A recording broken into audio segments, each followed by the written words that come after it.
Oke, sudah hadir semua ya. Tadi maaf ada kesalahan teknis ya. Nanti lain kali mungkin akan bisa pakai Zoom.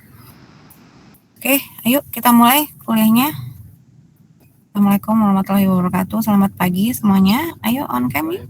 Waalaikumsalam, selamat pagi. Waalaikumsalam, selamat pagi Bu.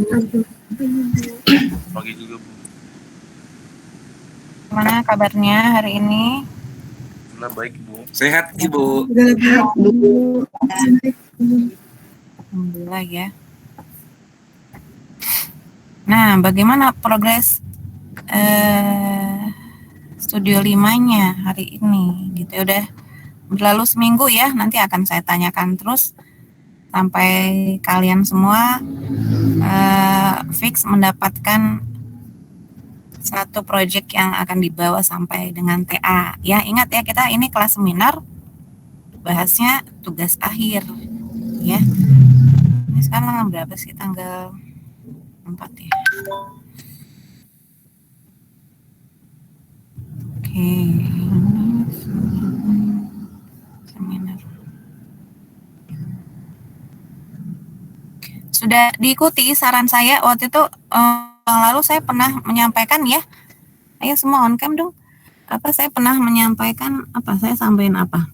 Jadi ketika memilih di antara dua alternatif kasus yang akan Anda bawa di Studio 5 dan TA, ya, itu waktu itu jadi kalian tulis ya, kalau bisa dengan dengan kertas yang kertas manila yang besar gitu ya, ukuran 0 ya, akan tempelkan di dinding kalian. Lalu misalnya masih ada beberapa alternatif ya, kenapa saya oke ya, usahakan kalau jaringannya jelek juga ini ya, masih bisa ngikuti semuanya ya. Oke, on cam juga. Oke, apa tadi saya bilang, jadi untuk memilih di antara dua alternatif project itu ya, Anda tulis gitu ya di kertas tersebut apa yang menjadi kekurangan dan kelebihan ketika menjalani project itu. Ya, ini pastinya sudah ada beberapa project yang ya. Ya, benar ya. Nah, itu akhirnya ya Studio 5 itu tetap dilakukan secara individu ya. Keputusan dari rapat, jadi tetap dilakukan secara individu, tapi dengan luasan yang mungkin akan lebih diperkecil ya. Nanti itu Studio 5 sampai dengan TA itu akan jadi acuan untuk studio-studio sampai di bawah, yang sampai untuk ini ya, adik-adik angkatan kalian. Jadi di yang kemarin Studio 5-nya ataupun TA-nya itu sampai ribuan meter persegi gitu ya, ada yang bahkan sampai 5.000, itu dianggap terlalu besar gitu ya, dan nantinya nggak akan fokus kemana-mana. Jadi ini dari hasil rapat kemarin, luasan yang ditentukan untuk Studio 5 itu mungkin sekitar 800 sampai 1.000 meter persegi ya. Atau nanti ditanyakan lagi ya ke dosen kelasnya. Kemudian nanti sampai dengan TA berapa gitu, karena minat kita bahas TA mungkin sampai dengan TA itu ya 1.000 meter persegi itu. Studio 5 mungkin agak kurang dari itu ya, 500 sampai 800 meter persegi. Nah, karena yang kita bahas ini seminar ya, apa yang kalian cari itu kompleksitasnya sampai dengan 1.000 meter persegi lah, kita antisipasi itu ya. Nah, nanti Studio 5 sampai dengan TA tetap dilakukan secara individu, tapi tidak menutup kemungkinan kalian tetap bisa bekerja sama ya di awal ini ya, berdasarkan nanti ya project-project yang sejenis, yang sama ya, yang bisa kalian bawa nanti ya. Seperti itu. Nanti misalnya ada yang sama-sama mau kantor gitu, nanti kita bisa bahas bersama seperti apa sih kantor saat ini, tergantung bidang kegiatannya juga gitu misalnya ya. Nah, kemudian kita bahas permasalahannya dan lain sebagainya dari hasil survei kalian. Nah, itu nanti kita bahas berkelompok. Nah, saya ini nggak sabar menunggu kapan kita bisa membentuk kelompok-kelompok grup tersebut. Mungkin di minggu ketiga ya, sampai kalian menentukan project atau kasus desain yang bisa kalian bawa masing-masing ya. Seperti itu ya. Mudah-mudahan bisa segera ya. Ya, teman-teman semua ya. Nah, oke. Nah, itu Baik, Bu. masih ada yang kebingungan nggak untuk menentukan kasusnya? Yang masih bingung? Ada yang mau di-share mungkin? Bisa saya bantu dari kelas seminar ini. Selain lebih banyak bertanya di kelas studio 5 ya. Ada yang masih bingung misalnya dari 2 alternatif, Bu, saya masih bingung. Menurut Ibu bagaimana? Ayo teman-teman. Ayolah. Diskusi ya biar kelasnya lebih ini. Kayaknya Lebih sudah semangat. pada mantap. Kenapa, Terin? Mungkin udah pada mantap, Bu. Udah ada semuanya ya rata-rata ya? Sudah fix dengan satu Untuk kasusnya? untuk tipologi mungkin sudah, Bu, tapi yang denahnya masih mencari-cari, Bu. Soalnya kebetulan kemarin kan tiba-tiba berubah jadi individu, Bu. Jadi denahnya harus dipecah. Oh, sudah tersebar ya? Itu bukan rumor atau isu lagi ya, tapi sudah fix gitu ya. Ya, Bu, kebetulan yang memberitahu memang dosen merancang pas malam ya. Bagus ya, biar langsung ya. Ya sebenarnya teman-teman ya pengerjaan secara kelompok maupun individu itu sebenarnya sama saja. Nanti misalnya pun kalian berkelompok untuk satu proyek misalnya museum gitu ya. Nah, itu hanya dibagi itu hanya secara parsial aja. Nanti tapi yang akan membedakan adalah kompleksitas dari area-area tersebut gitu. Itu yang membedakan. Jadi sebenarnya nanti pertanggungjawaban untuk setiap orang itu akan beda-beda. Jadi bukan berkelompok, mungkin nanti secara berkelompok hanya berdiskusi mengenai misalnya programmingnya, kedekatan ruang, tapi nanti eksekusi desainnya tetap masing-masing. Laporan TA-nya tetap masing-masing. Kalau itu ya, jadi berkelompok seperti yang diwacanakan oleh program tetap masing-masing. Menurut saya ya seperti itu. Tapi itu mungkin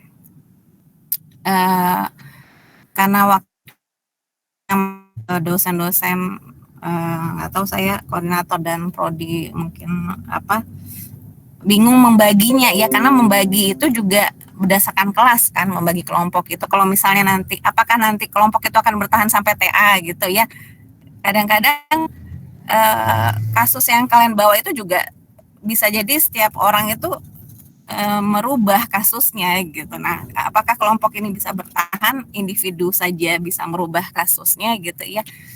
Nah, itu yang menjadi kekhawatiran kami ya teman-teman ya. Kemudian pembagian dalam kelompok itu dibagi oleh siapa? Dosen kah atau kalian sendiri? Nanti kan kalian bakal tahu misalnya di dalam satu proyek sendiri kompleksitasnya kan beda-beda seperti itu.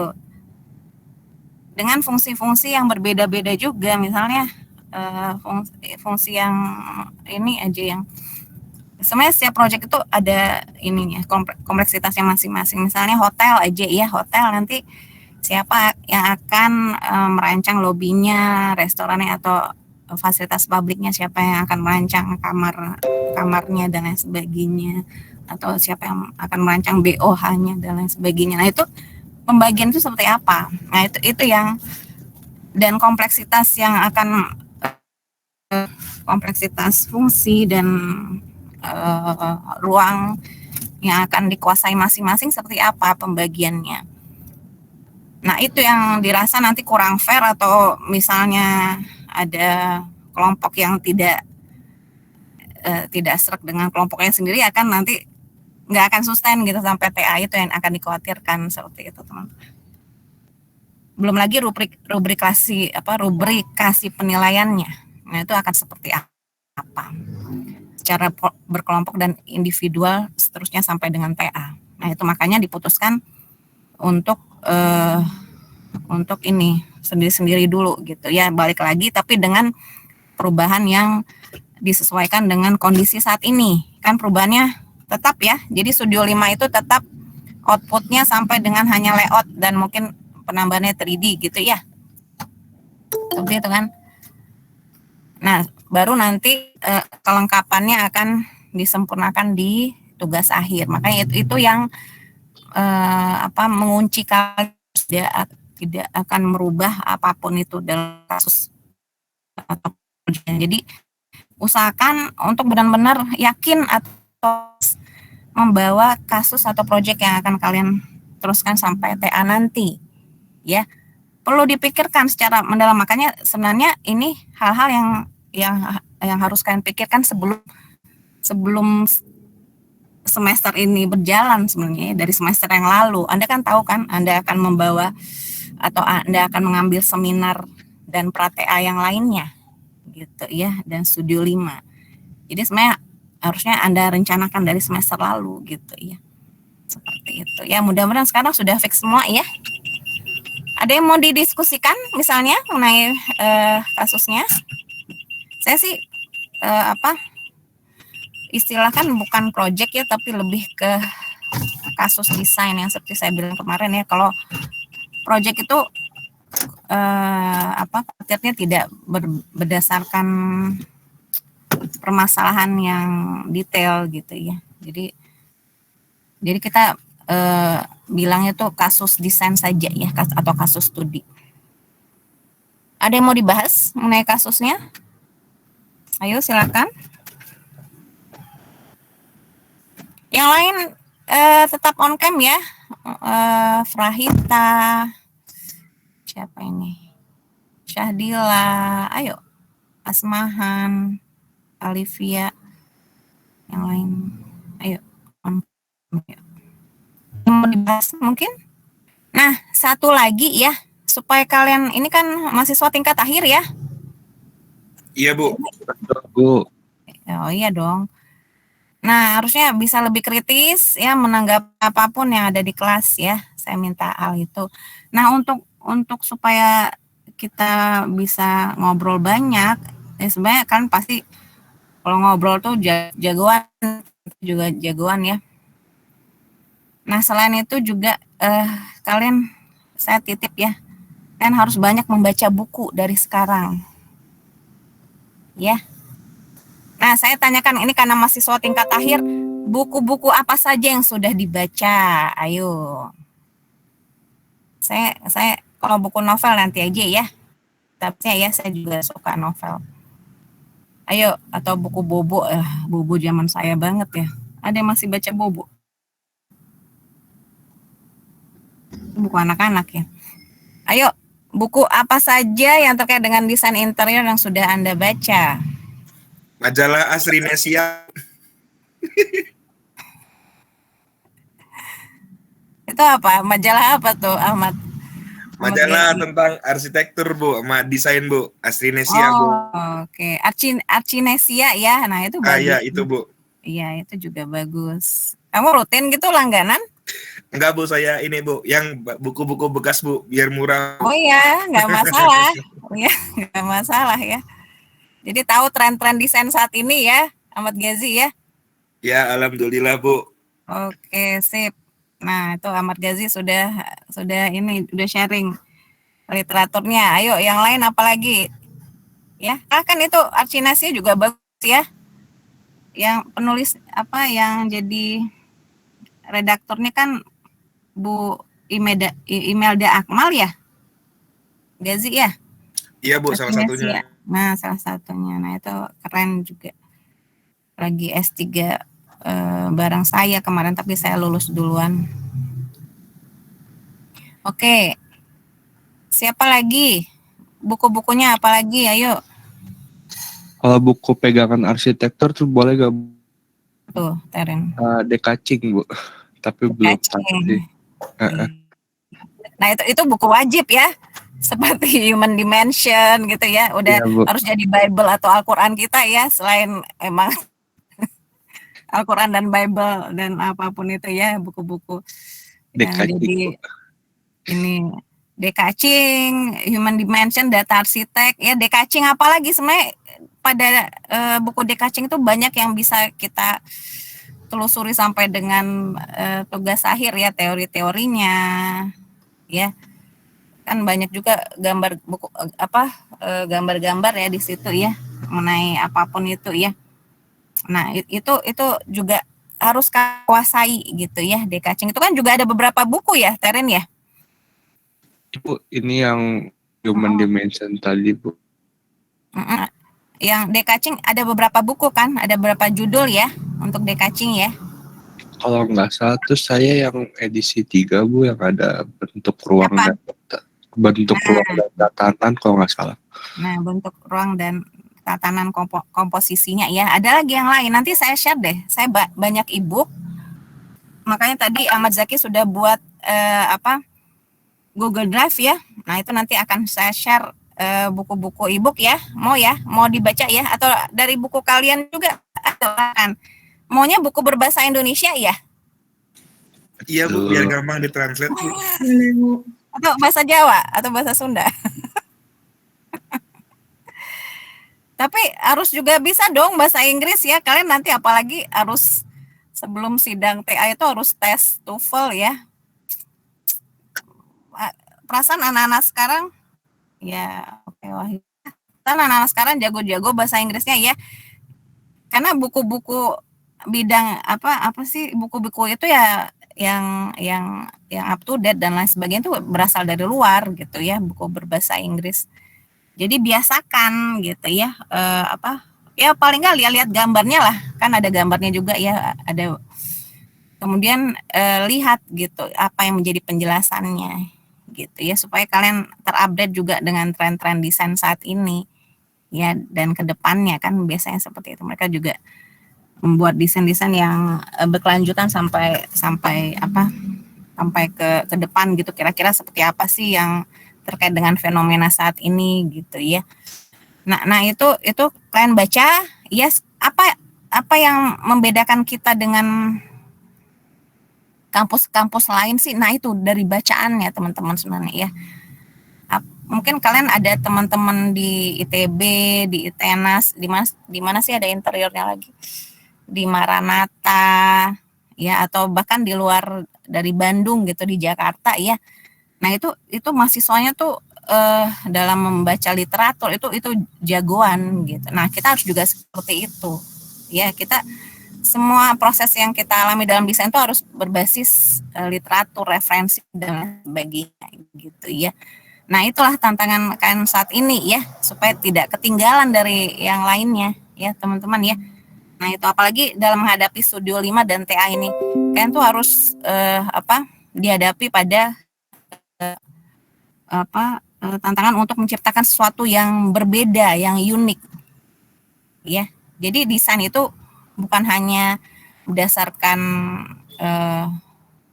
apa sih kalian tuh bilangnya, berdasarkan standarisasi saja gitu ya. Tapi kita mendesain ya karena kalau berdasarkan standarisasi nggak perlu desainer kali ya teman-teman ya.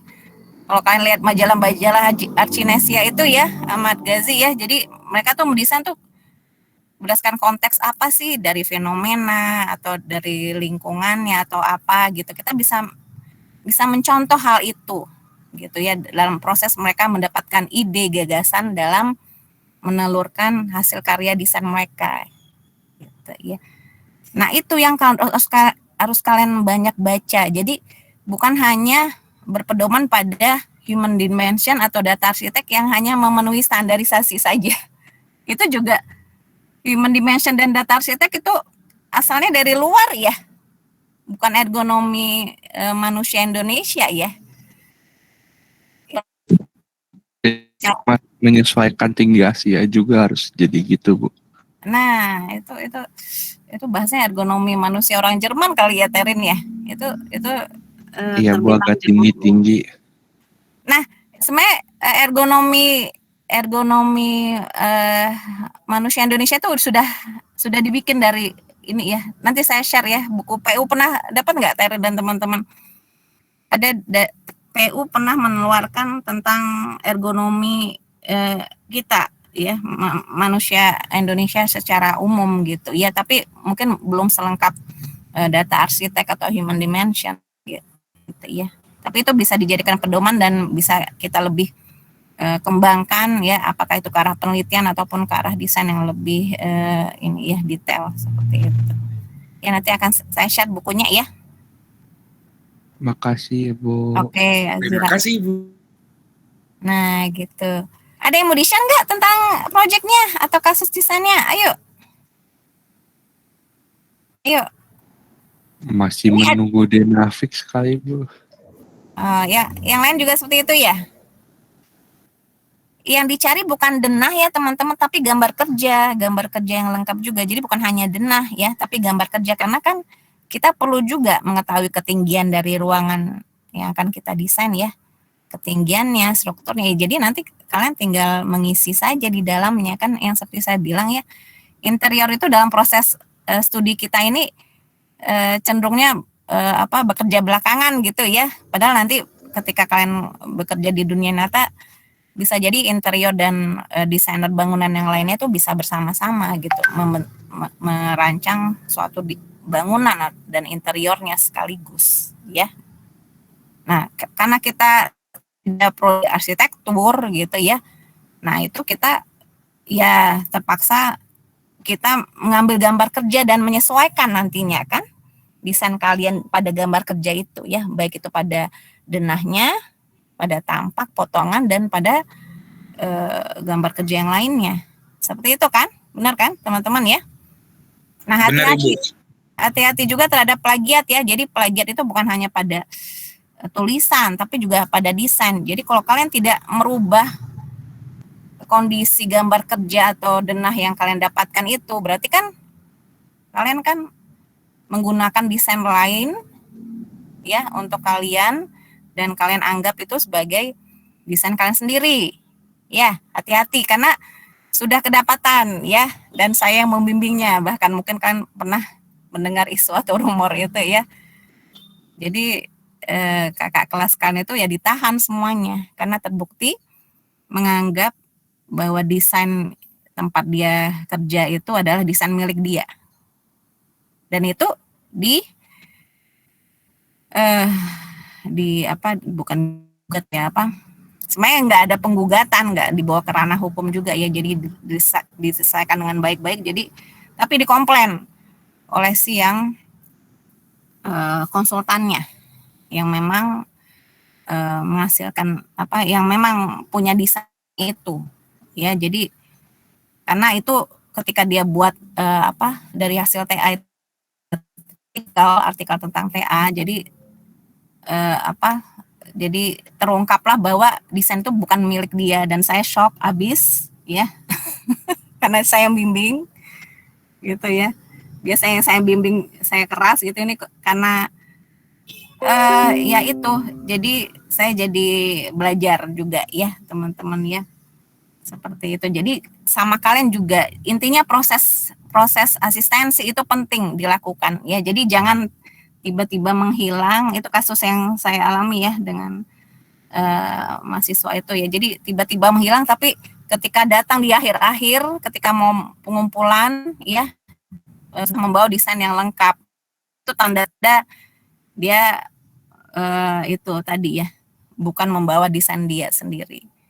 Nah, hati-hati ya, karena dosen sudah tahu gitu ya mengenai hal itu ya. Intinya kita berproses. Jadi kalau misalnya kalian mendesain gitu ya, dikritisi oleh dosen ya nggak masalah kan, menuju perbaikan ya intinya ya, seperti itu ya.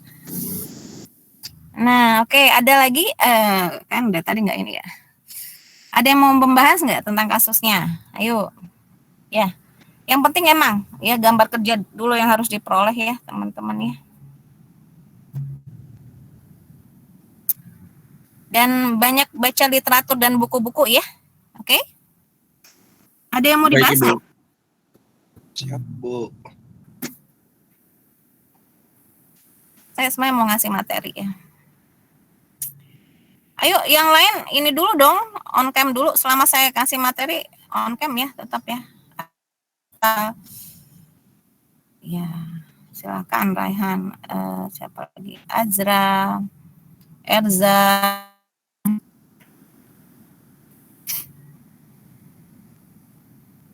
Nggak ada yang mau disampaikan?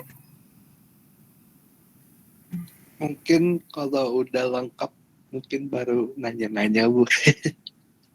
Ini kok Terin mulu yang ngomong ya? Terin ketua kelas. Enggak, Masih bingung Bu, untuk denahnya belum dapat Bu. Oh, Dana belum dapat. Yang lain bagaimana? Gambar kerja juga belum dapat ya? Jangan hanya denah aja ya.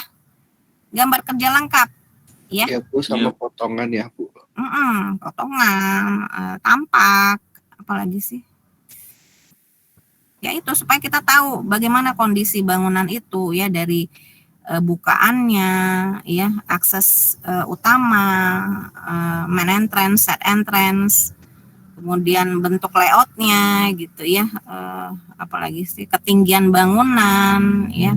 Walaupun yang kita cari sama dengan project atau kasus yang kita bawa ya, tapi kan nanti penyesuaian dengan desain kita itu pasti ada penyesuaian.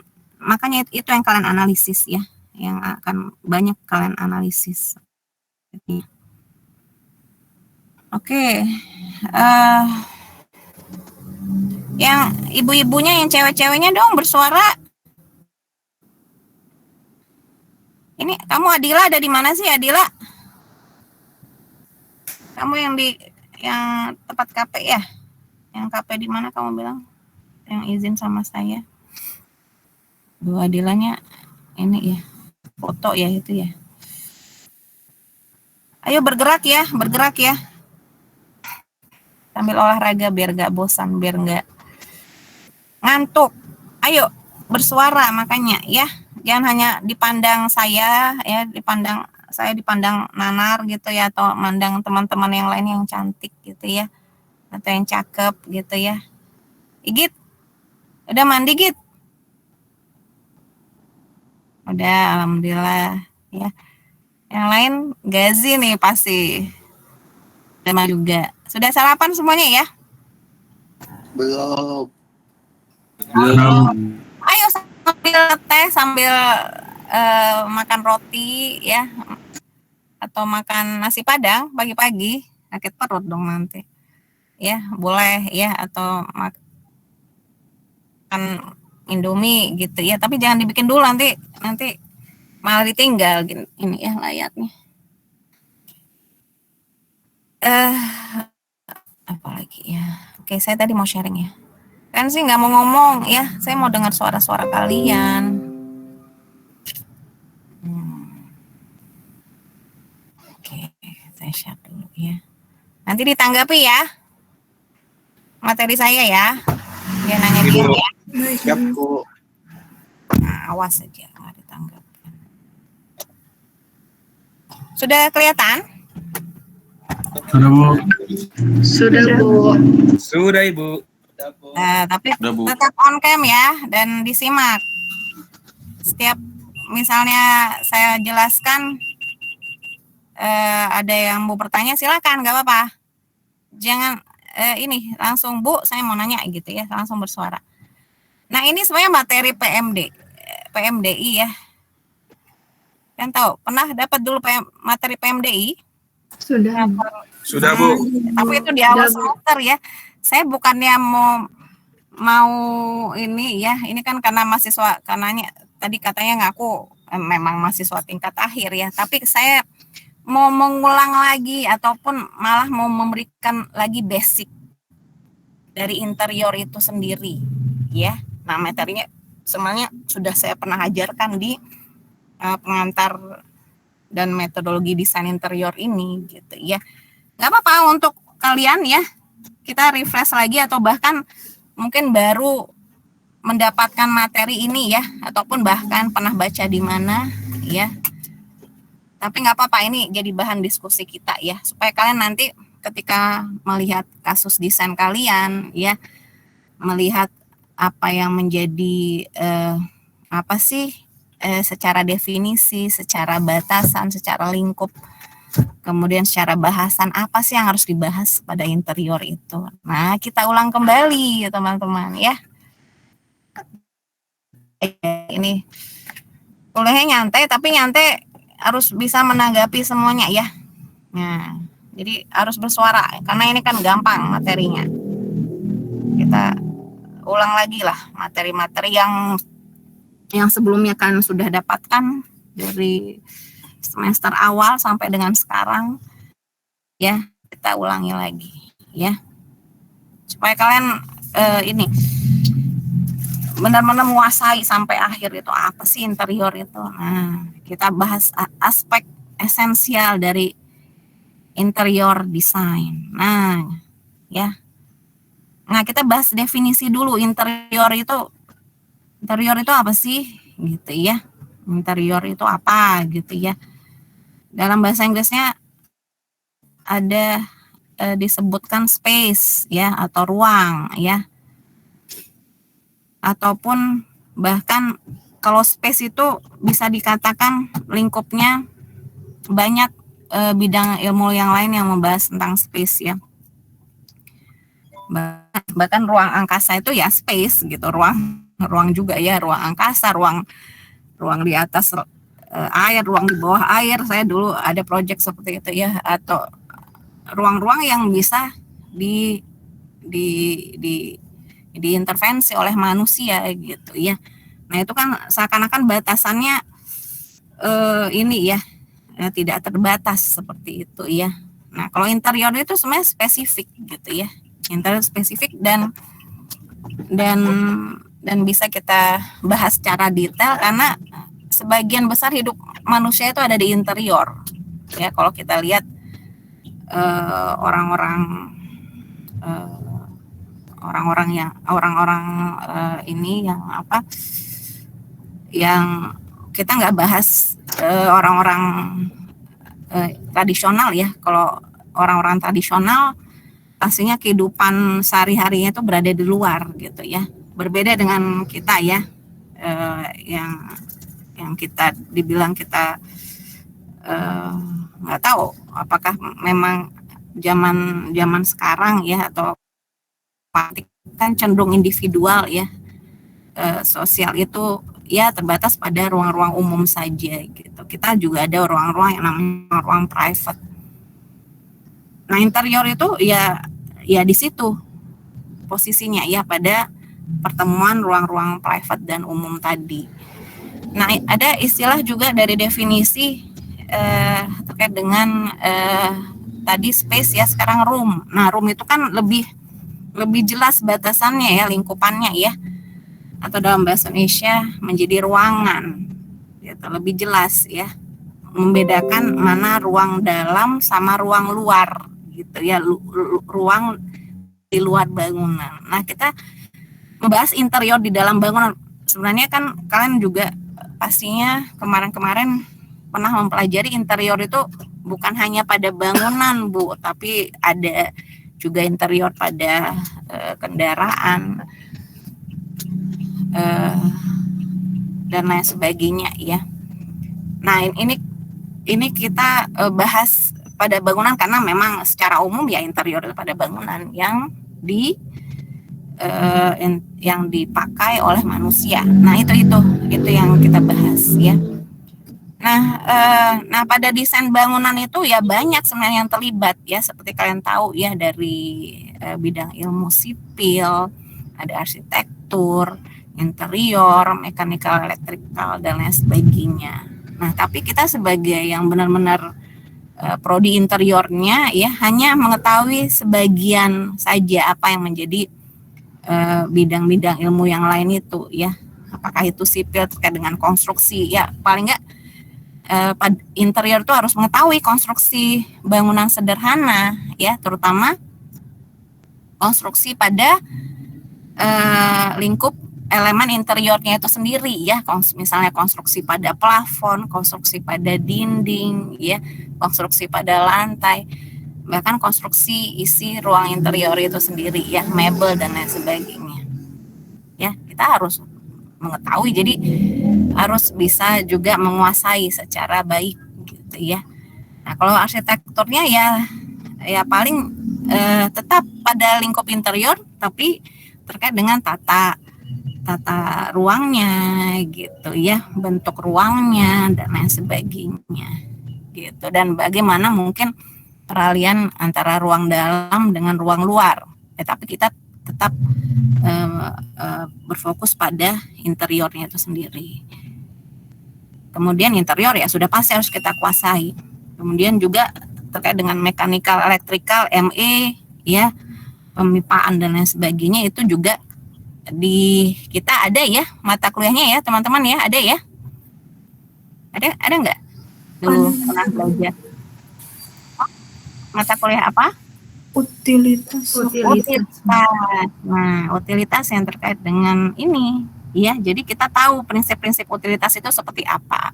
Apakah nanti peran interior itu bisa merubahnya, ataupun ya dalam arti bekerja sama dengan kompetensi yang memang mengetahui hal itu, gitu ya. Nah, itu yang nanti dalam desain kalian kan juga nanti tidak ada pertanyaan lagi, saya bisa nggak sih Bu merubah posisi kamar mandi gitu ya, saya bisa nggak sih Bu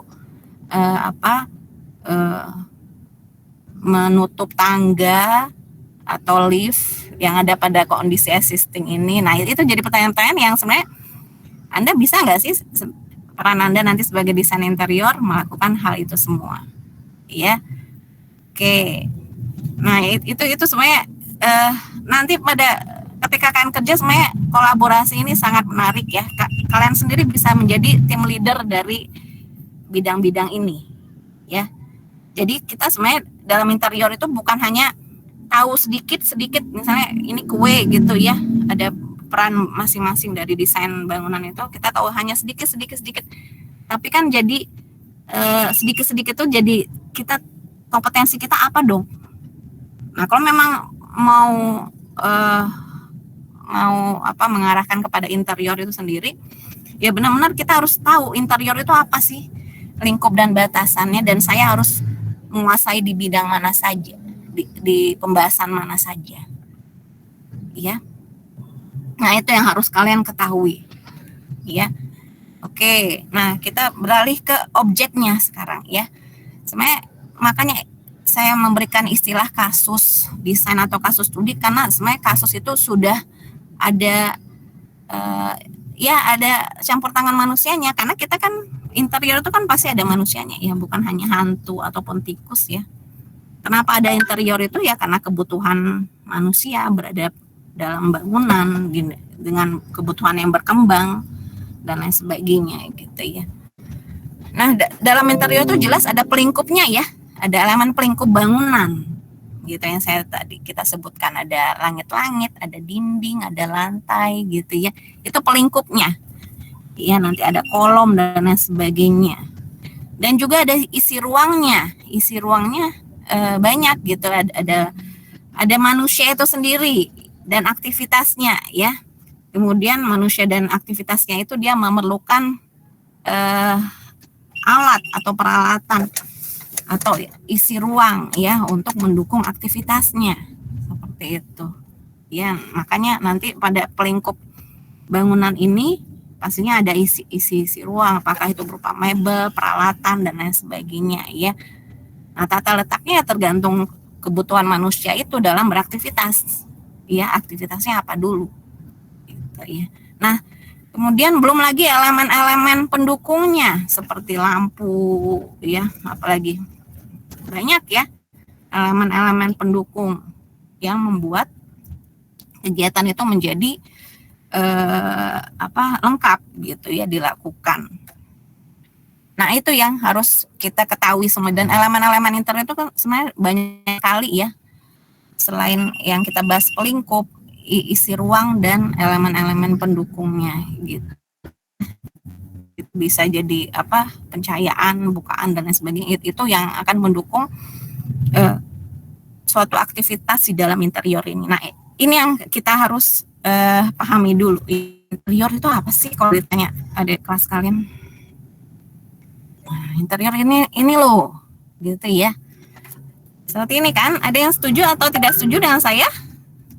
Silahkan kalau mau diskusi. Saya setuju, Bu. Oh ya, oke. Gazi ya. Setuju, Bu. Nah, Setuju, setuju. Yang lain setuju nggak? Setuju ya. Setuju.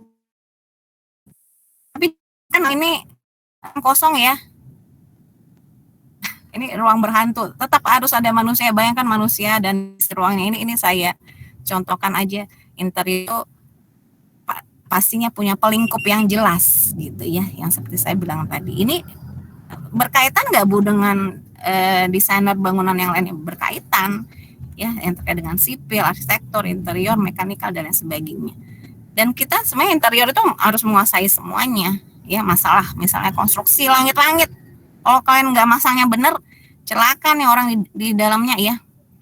Nggak usah konstruksi pelingkupnya, konstruksi meja aja atau kursi, kalau kalian nggak bener gitu mendesainnya, celaka orang. Jadi kita makanya terkait dengan keselamatan juga, kita mendesain itu pastinya memperhatikan keselamatan orang juga. Jadi bukan hanya sekedar estetika saja ya teman-teman ya. Jadi kenyamanan yang kalian bilang itu ya pastinya terkait dengan kesehatan, keselamatan gitu ya, dan lain sebagainya. Nah itu yang harus kita perhatikan ya. Oke, paham ya. Nah next, nah aspek-aspek dasar dalam interior ini ya sebenarnya nanti akan kita bagi supaya lebih jelasnya ya. Tadi ini juga ada ya. Ini yang saya jelaskan tadi, ada ruang di mana kita beraktivitas di dalam ruang, ada isi ruangnya, ada ruang luar juga. Nah mungkin ruang luar ini seperti apa sih pengaruhnya terhadap interior? Ada nggak menurut kalian pengaruh ruang luar terhadap interior itu? Ada, Bu. Ada, Bu. Apa misalnya? Ayo apa? Berkaitan, Bu. Semisal kondisinya bangunannya itu dia sebut aja di pantai gitu, Bu ya. Berarti dalamnya ruang itu harus menyesuaikan dengan kondisi excitingnya gitu, Bu. Nah, oke, benar sekali gitu. Tadi siapa tuh? Gazi, Bu. Oh, Gazi. Wih, Gazi. Yang lain? Yang lain gimana? Keren nih Gazi pemikirannya. Ibu, Ayo. maaf pas pertanyaannya itu saya putus-putus. Pertanyaannya apa, Bu? Apa pengaruh ruang luar terhadap interior? Oh, Saya tanya. bisa menentukan suhu, terus letak jendela itu. Kalau misalnya ruang luarnya misalnya, berarti nanti kalau misalnya matahari terbenam itu sangat panas, jadi cara menetralisirnya bagaimana gitu, itu hubungannya ke interior gitu.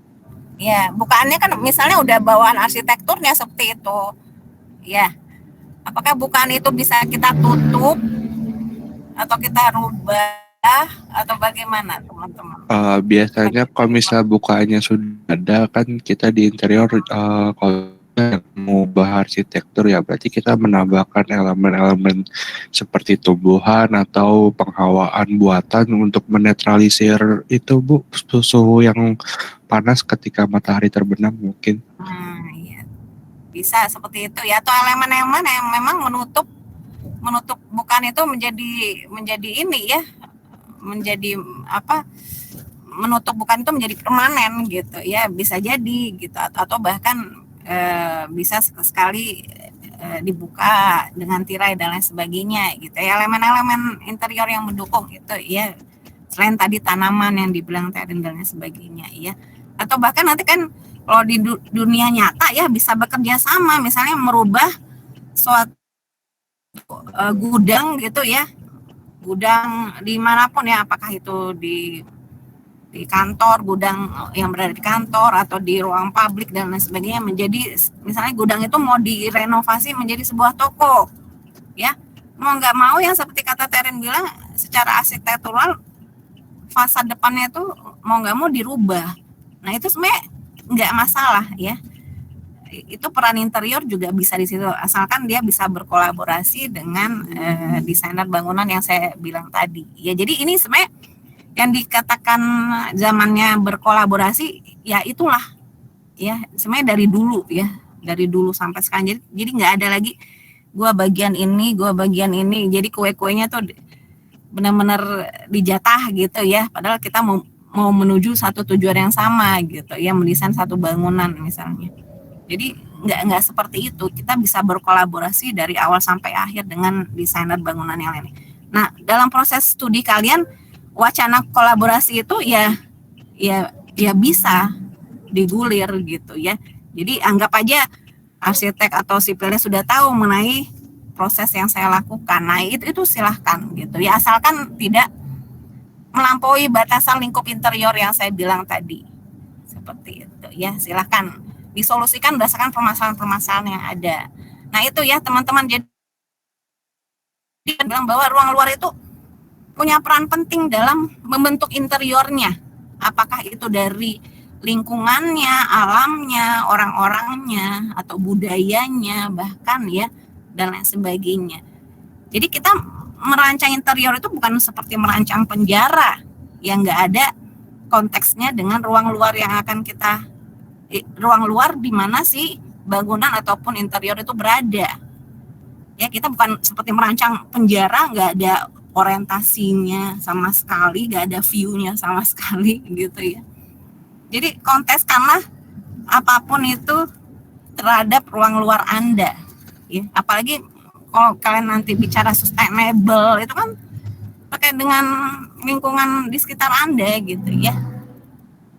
Jadi ketika bahas sustainable bukan hanya pada interior yang hanya menerapkan material yang alami atau material yang sudah terbukti bisa sustain dan bisa dipakai seterusnya ya. Nah, itu bukan hanya penerapan material, tapi dari segala sisi kita melihatnya, bagaimana kaitan ruang luar dengan interior itu yang harus kita ini kan, walaupun kita lingkupnya tetap pada batasan interior tadi ya, yang ini saya bilang jelas ya. Nah, selanjutnya yaitu tadi ya, kita harus bisa melihat ruang luar itu sebagai dampak yang signifikan terhadap interior yang kita ciptakan ya, terutama desainnya. Nah, oke. Kemudian dasar-dasar interior itu nanti terkait juga dengan pembahasan ini ya, building purpose, fungsi, serta use dan kegunaan dari bangunan dan interior itu sendiri. Nah, kita jelaskan dulu masing-masing ya. Nah, building purpose ya. Setiap bangunan itu pasti ada tujuan ya, kenapa dia dibangun dan untuk apa. Dan interior itu pasti mengikuti. Ya. Ya enggak? Logikanya masuk ke situ ya. Jadi setiap bangunan, kita kan bagian dari desainer bangunan ya, itu yang perlu dipahami juga ya. Kita bagian dari desainer bangunan itu ketahui bahwa setiap bangunan ya, gambar kerja yang kalian cari sekarang itu ya, pasti kan ketika merancang kantor pasti akan mencari tipologi kantor ya. Ketika merancang hotel akan mencari, nah ini terkait dengan tipologinya ya. Jadi setiap bangunan itu ada purpose-nya, ada tujuannya kenapa dibangun, yaitu untuk mewadahi fungsi dan aktivitas di dalam bangunan itu ya. Sebagai alasan utama dari keberadaan setiap bangunan dan interiornya. Pastinya ada bangunan dan interiornya pasti akan mengikuti. Bukan seperti itu ya. Ya, seperti itu ya, bukan pertanyaan gitu ya. Nah, itu kemudian building purpose itu sudah akan terlihat pada fasad ataupun bentuk bangunan. Ya, biasanya ya.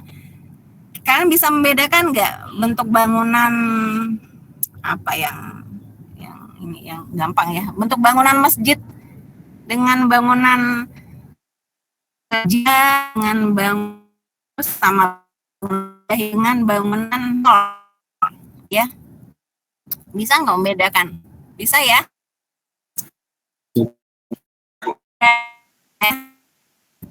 Ada building purpose-nya itu sudah terlihat di room-nya. Nah, kita kan nggak bahas bentuk luar, Bu, oke, ya. Tapi kita bahas interiornya. Nah, beda interior masjid dengan interior mall, beda nggak? Beda. Sangat banget. berbeda, Ibu. Sangat berbeda. Dari apanya? Kita tepiskan dulu. kita skip dulu aktivitas atau orang-orangnya. Kita lihat dulu apa sih yang membedakan elemen-elemen ruangnya ya, dari bentuk ruangnya, dari ketinggiannya misalnya ya. Ya itu sangat membedakan sekali. Nah, itulah yang namanya tipologi. Tipologi ada yang namanya istilahnya tipologi bangunan yang terkait dengan building purpose-nya, yang kalian bisa bedakan tadi antara bangunan yang terlihat pada fasadnya yang terlihat seperti masjid, gereja ataupun bahkan mall dan kantor gitu.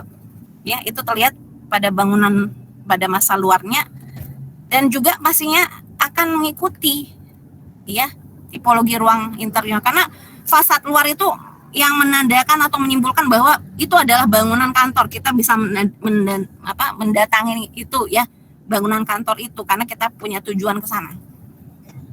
Nah, pastinya akan lebih banyak diperlambangkan oleh interiornya, karena aktivitas utamanya berada pada interior, ya enggak sih logikanya ya.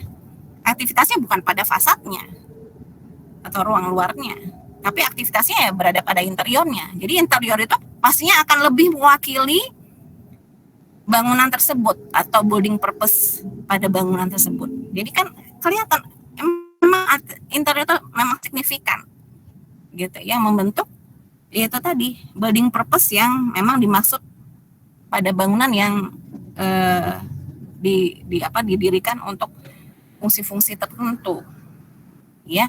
Jadi selain kalau di arsitektur ada namanya tipologi bangunan, di interior sendiri harus ada. Memang ada tipologi ruang interior. Jadi untuk ruang-ruang tertentu akan berbeda, yang seperti saya bilang tadi ya. Masjid, ruang masjid akan berbeda, ruang interior masjid akan berbeda dengan ruang-ruang interior dengan aktivitas yang berbeda pula. Nah, oke. Sekarang kita masuk ke ini ya. Nih, bisa ditebang. Ini building purpose-nya apa? Ini bangunan interior, langsung ke interiornya, dalam ke ini. Ruang luarnya ini interior apa ya teman-teman ya, bisa ditebang nggak? Masjid. Masjid, Bu. Masjid, Bu. Iya, kenapa bisa melihat masjid? Sama lantainya. Nah, dari Dari- ketinggiannya, ya. Jadi skala manusia itu kecil ya. Karena itu tujuan masjid, itu tujuan mungkin bukan hanya di masjid, di gereja, ya kan, pernah masuk nggak gereja? Itu bisa jadi pembahasan yang menarik juga ya. Wihara dan lain sebagainya gitu ya. Jadi itu tujuan bangunan itu membuat manusia itu kecil di hadapan Tuhannya, seperti itu kan. Nah, walaupun dengan ketinggian yang berbeda-beda, tujuan itu harus bisa tersampaikan dalam desain, ya, dengan ketinggian bangunan yang signifikan. Makanya ketika kalian mengambil gambar kerja, ya, jangan hanya denah aja, ya. Tahu dari mana nanti ketinggian bangunan saya itu bisa sesuai dengan desain yang akan saya masukkan nanti, gitu ya, apapun desainnya. Jadi cari gambar kerja yang lengkap ya. Nah, oke, balik lagi ke sini. Kalau di kiri itu masjid apa ya? Ayo, yang di Jakarta. Istiqlal. Istiqlal ya. Kalau yang di kanan? Al-Irsyad, Bu. Al-Irsyad, benar banget ya. Siapa yang desain? Pak Kamil, Bu. Kamil. Oke, yang Istiqlal siapa yang desain? Aduh, lupa, Bu. Nah, kan selain buku harus ini ya, arsitek lokal ya, atau interior lokal ya, kan banyak ya. Kita juga harus tahu desainer yang sudah terkenal dan bagaimana pendekatan desainnya gitu ya. Nah, bisa jadi itu bisa jadi referensi kalian dalam mendesain ya. Nah, baca buku tentang biografi desainer atau desainer bangunan lokal maupun yang internasional ya. Itu baca ya dan lain sebagainya, itu bisa jadi inspirasi kalian. Nah, ini beda sekali ya Istiqlal dengan Al-Irsyad ya. Istiqlal karena dia punya banyak mezanin ya, sebagai yang terkait dengan aktivitasnya juga dan fungsinya juga gitu ya. Dan bangunannya lebih besar dibandingkan dengan Al-Irsyad, tapi sama-sama tadi skala manusianya benar-benar menyampaikan bahwa manusia itu kecil di hadapan Tuhannya dan kita bisa lihat elemen-elemen yang lainnya ya, kolom, kubah gitu, yang memang terlihat bukan hanya pada eksterior bangunan ya, tapi pada interior juga terlihat gitu ya, kubah yang menjadikan interior itu semakin tinggi ya. Dan kemudian Al-Irsyad juga selain ketinggian bangunan juga ada elemen-elemen yang membuat kita sadar bahwa Tuhan itu ada banyak sifatnya dan lain sebagainya, dan dilingkupi juga dengan dengan ini ya, dengan apa nih, kaligrafi dan lain sebagainya itu. Nah itu kan, itu elemen-elemen itu kan berupa pendukung yang membuat kita semakin karena ini bangunan ibadah gitu ya, akan semakin yaitu tujuannya ya beribadah gitu ya, akan semakin kusyuk dan lain sebagainya. Nah, apakah tujuan dari bangunan ini, building purpose-nya gitu? Kita tetap harus krius ya dengan desain orang lain. Jangan langsung mengatakan bahwa wah bagus sekali. Tetap harus ada kritikan ya. Bahkan untuk desainer terkenal sekalipun ya, silakan. Nah, ini bangunan apa ya, teman-teman ya? Perpustakaan. Yang mana? Yang kiri nih. Dari Nah, perpustakaan. perpustakaan di mana? Ini perpustakaan di mana? Saya juga lupa ya namanya. Perpustakaan di mana? Kok tahu perpustakaan? Dari elemen apa? Dari dinding. Dari dinding ya. Dindingnya ada apa emang? Banyak buku. Ya, dan lain sebagainya. Ya benar. Tapi ada nggak sih perpustakaan seperti ini di Indonesia gitu ya? Mirip mall ya? Mirip tipologi mall ya? Kalau perpustakaan kayak gini kan mau datang nggak? Mau, Bu. Mau, saya juga mau. Karena di bawahnya memang seperti halnya mall ya, ada restoran, ada kafe, bahkan ada butik juga ya. Oh, ini perpustakaan yang ada di Korea Selatan ya. Tapi dia meniru tipologi mall yang memang siapa sih yang nggak suka ke mall gitu ya. Bukan hanya orang Indonesia aja, tapi orang luar juga suka ke mall gitu. Segala barang bagus dipajang sedemikian rupa ya. Nah itu yang menarik gitu ya, barang-barang bagusnya dan aktivitasnya. Nah itu dibuat seperti itu gitu ya, jadi dibuat perbedaan tersendiri. Nah kenapa sih kita nggak seperti itu membuatnya ya? Kalau kalian ke perpustakaan umum mungkin boring ya, lihat buku-buku SAM ya dan lain sebagainya gitu ya, ruangan yang bersekat-sekat ya. Jadi berbeda dengan konsep tipologi ruang yang ada di sebelah kiri ini. Nah, kalau sebelah kanannya apa ya? Ayo, sebelah kanan apa ya? Nggak tahu? Kayaknya mall. Nah, apa yang Dendi, Bu. Dendi. Nah, benar Dendi. Ini museum di mana? Ayo, yang bagian masih di Indonesia ini, bukan di luar negeri ya.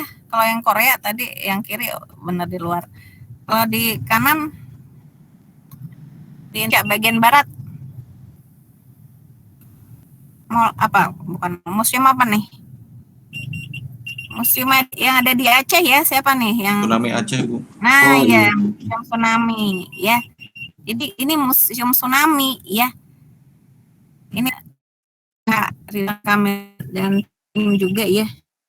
Ini beda ya. Kalau kita tahu, kalau nanti ada beberapa teman yang mau merancang museum, biasanya kalian tahu museum-museum kebanyakan tuh biasanya banyak artefaknya atau banyak barang yang dikenang kembali untuk mengingat suatu, apakah itu sejarah, budaya gitu ya, aktivitas, teknologi dan lain sebagainya. Nah ini berbeda, museum tsunami ini dia mengenang peristiwa tsunami yang ada di Aceh ya.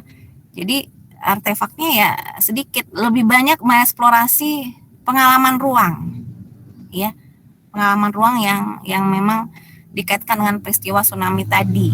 Nah ini bisa ditiru ya, karena sebenarnya interior itu bahkan dari proyek yang sederhana atau yang sifatnya private itu, pengalaman ruang itu penting teman-teman ya, bukan hanya di proyek-proyek museum ya, walaupun nanti pada akhirnya manusia akan terbiasa dengan ruang-ruang itu gitu ya, sampai dengan ruang private-nya ya. Jadi pengalaman ruang itu yang interior ciptakan itu penting ya, nggak usah bawa pendekatan psikologi dulu ya, intinya pengalaman ruang aja dulu ya, istilah pengalaman ruang. Jadi jangan bawa psikologi dulu lah, nanti berat banget, nanti kita masuk ke dokteran lagi. Oke, berikutnya ayo. Oh, ini apa? Ini apa teman-teman? Ayo dilihat dari elemennya. Ini apa? Yang Hotel. Hah? coworking. Yang kiri hotel. Apa? Ada piring, ada sendoknya, garpunya, ada gelas. Restoran, Bu. Restoran ya. Restoran. Ya pasti ya, restoran nih, ada yang lingkupnya kecil sampai dengan dia membuat membuat ini tuh kayak mezanin atau apa. Jadi area makannya dibuat bertingkat gitu ya. Ada yang lingkupnya besar ya kan. Kemarin kan ada juga ya di Studio 4 kemarin merancang restoran. Nah, ini sebenarnya lingkup-lingkup yang disesuaikan dengan konteks bangunannya. Apakah misalnya kapasitasnya kecil, ya udahlah saya lebih mengembangkan area aktivitasnya ke atas gitu ya, secara vertikal, ataupun ruangannya besar gitu bisa saya maksimalkan, tapi saya karena ini restoran gitu ya, pastinya harus punya pembeda yang signifikan terhadap. Nah, bentuk-bentuk itu semuanya interior itu ya bisa membuat pelingkup bentuk yang berbeda-beda dari bentuk ruang aslinya ya. Misalnya ruang aslinya itu bentuknya kotak atau persegi panjang, lalu mau dibuat lebih dinamis gitu ya dengan elemen-elemen yang berbeda, silahkan gitu ya, dibuat lonjong atau dibuat secara 2 dimensi atau secara 3 dimensi, itu dibuat lebih dinamis, itu silahkan ya. Hasilnya seperti ini, itu bisa jadi itu peran Anda ya. Jadi bukan hanya peran arsitek atau sipil. Nah, Anda juga kalau untuk membuat seperti ini kan harus tahu konstruksinya seperti apa gitu ya dalam membentuk ruangan itu. Jadi ruangan itu ya bisa memang jadi tidak harus mengikuti bentuk aslinya ya, berpulang lagi pada aktivitas dan kebutuhan dan keinginan manusia yang ada di dalamnya gitu ya. Silakan kalian sebagai desainer bisa menerjemahkan itu, mengeksplorasi itu dengan kreativitas kalian sebanyak-banyaknya. Nah, pada Studio 5 itu selain standarisasi, kreativitas dan inovasi itu yang juga dituntut teman-teman ya. Jadi seperti Gazi tadi, banyaklah baca buku tentang desain interior saat ini untuk kasus kalian masing-masing ya. Nah, itu bukan hanya ditiru saja, tapi kan kita ada metode yang namanya ATM ya. Apa tuh ATM? Amati, tiru modifikasi. Oh, kirain ATM tempat kalian ngambil duit ya, tempat kita ngambil. Tiru modifikasi. Nah,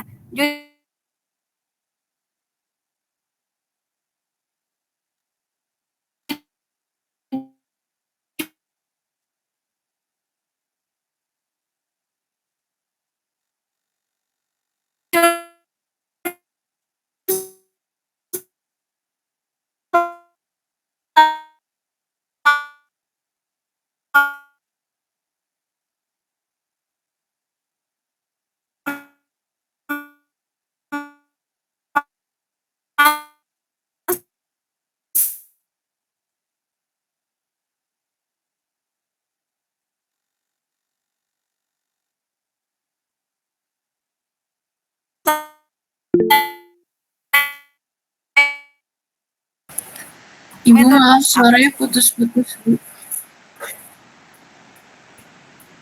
Ibu maaf tadi putus-putus Ibu.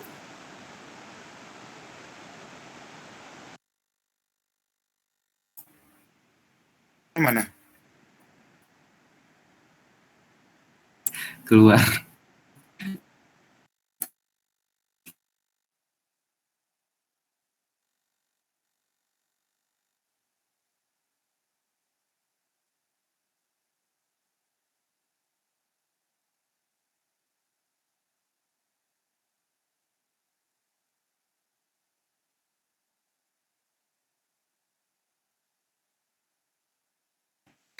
Halo Ibu, apakah ada?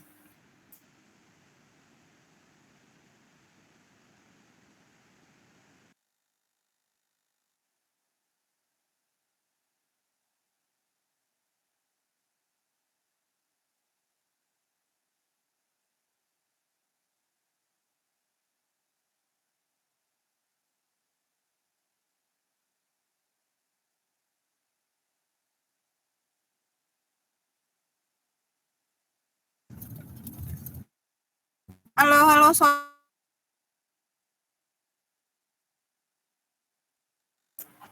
Masuk Bu, tapi putus-putus suara Ibu.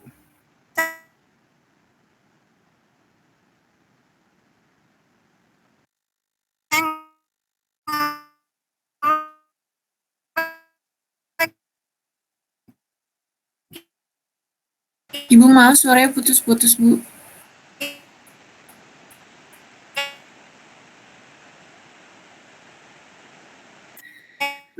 Suaranya putus-putus Ibu.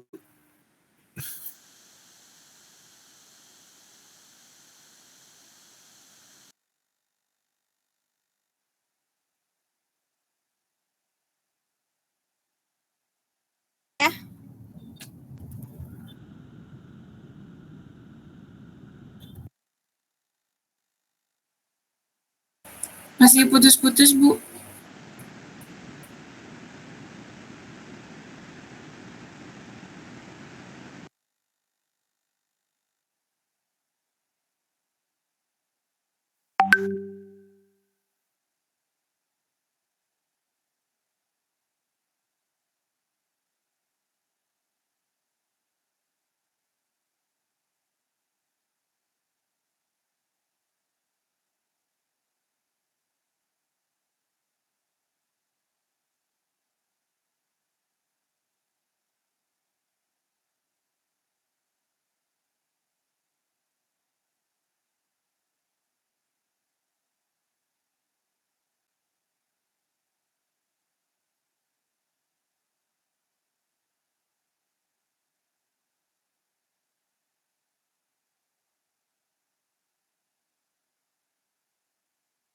Loh, ibunya keluar.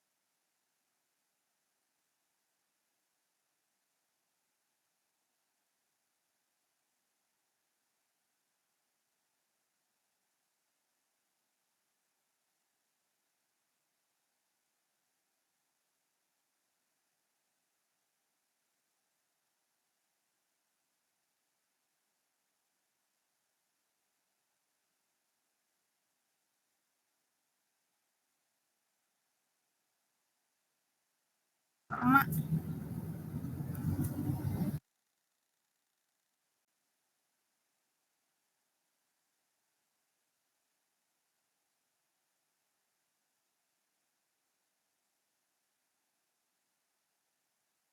Halo, sorry ya karena saya di jalan ini sinyal.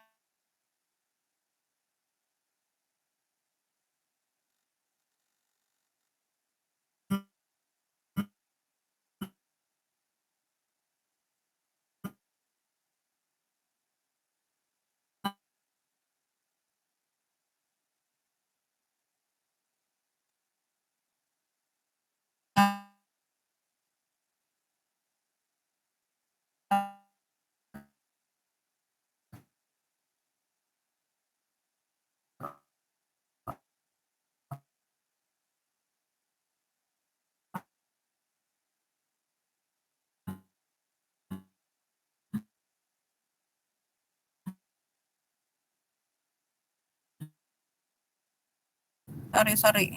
Bisa dengar suara saya sekarang? Bisa, Bu. Nah, sudah lancar Ibu.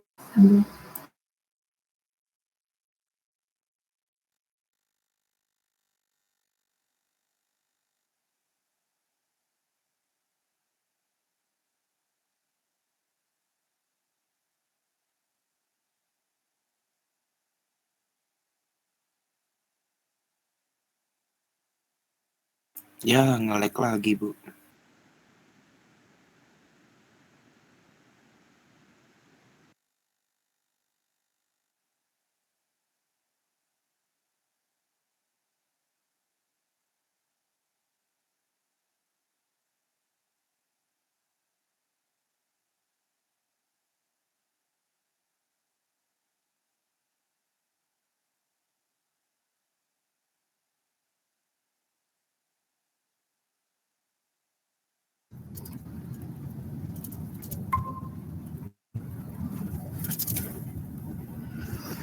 Sebentar ya.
Oke.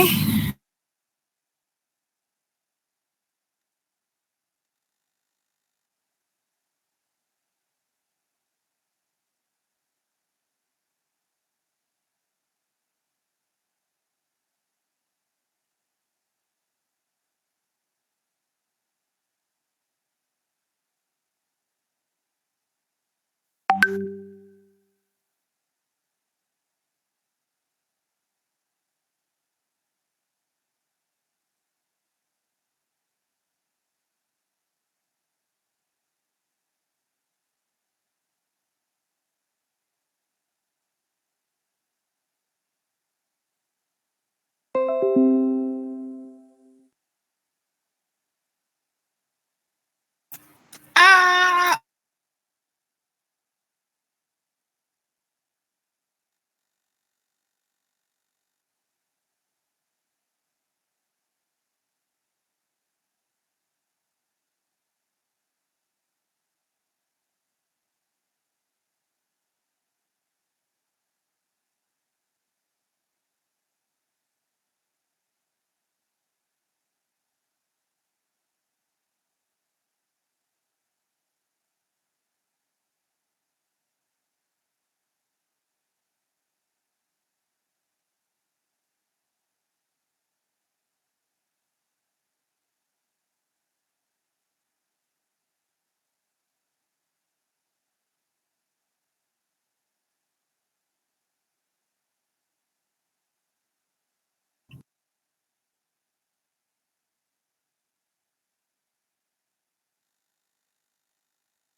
Oke, maaf ya semuanya.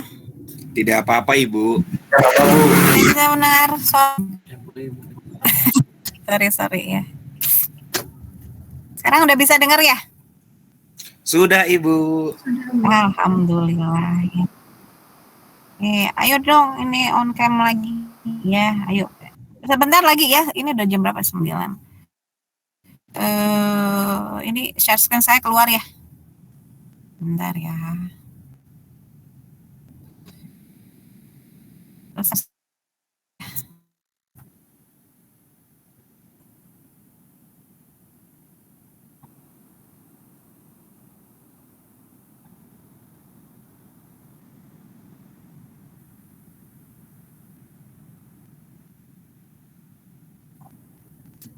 Oke, bisa kelihatan? Bisa kelihatan teman-teman? Bisa, Bu. Bisa, Bu. Sudah Ibu, Ya masuk. ya. Oke.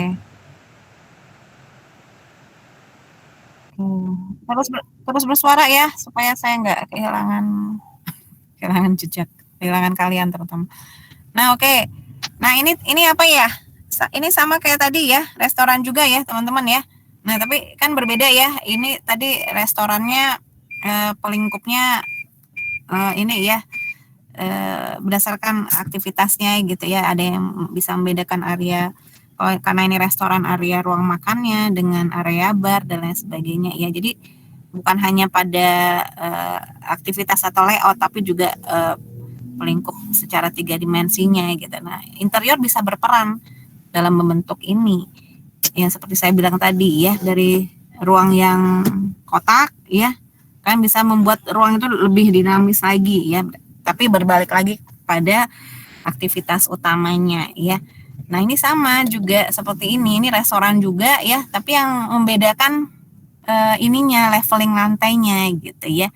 Dibuat seperti perbukitan lah ya, perbukitan, sorry, dibuat seperti bukit-bukit gitu ya. Tapi kalau dilihat ya ini ya elemennya ya aktivitasnya nggak jauh-jauh dari restoran juga, ruang makan. Tapi dibuat di leveling yang berbeda-beda ya, membuat ya ada pastinya ada pengalaman ruang dan suasana yang diraih itu juga berbeda dan unik gitu ya. Nah, itu sebenarnya yang harus bisa kalian explore sebagai desainer interior ya.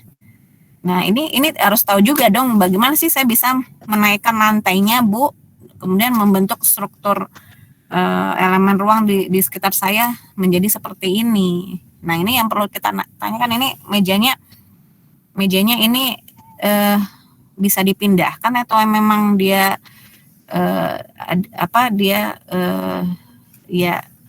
dia permanen di situ atau bagaimana gitu ya. Nah, itu dilihat dari bentuk ruangnya juga membutuhkan bentuk ruang yang bagaimana gitu ya, tinggi, lebarkah, open plan kah dan lain sebagainya. Nah itu berarti saya bisa mengeksplor desain seperti ini. Nah, ini kan inilah peran interior, Anda bisa membuat seperti ini gitu ya. Jadi jangan ketika dikasih ruangan berapa kali berapa gitu ya, Anda hanya itu tadi ya, saya bukan mengkritisi tapi memberi masukan, jadi jangan dianggap ini ya. Jadi hanya Anda hanya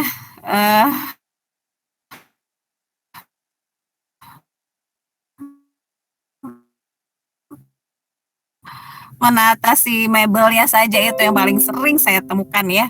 Jadi apa sih seperti elemen yang elemen yang sakral ataupun apa gitu ya, di tempat ini tuh di tengah selalu gitu ya si mebel itu. Jadi nggak pengaruh bagaimana, tidak dilihat bagaimana karakter ruangnya, apakah ruangnya persegi atau ruangnya dinamis atau lonjong atau apa, tidak. Jadi intinya kalau saya mendesain itu mebelnya harus di tengah. Ya nggak, Gazi? Iya, Bu. Halo? Iya, Bu. Benar, Bu.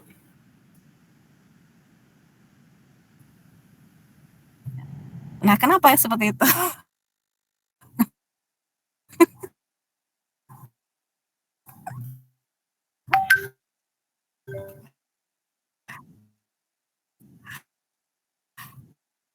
Bu, putus-putus, Bu.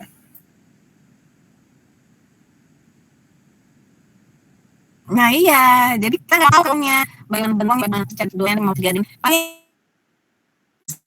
simbolnya nggak seluar dan ya dia sebagai kalau bisa sebagai udah kan sekarang Putus-putus, Bu.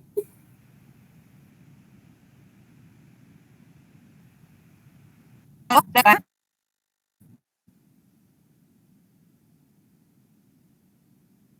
Sudah jelas ya? Belum, Halo? Bu. Suaranya belum Sudah jelas. jelas?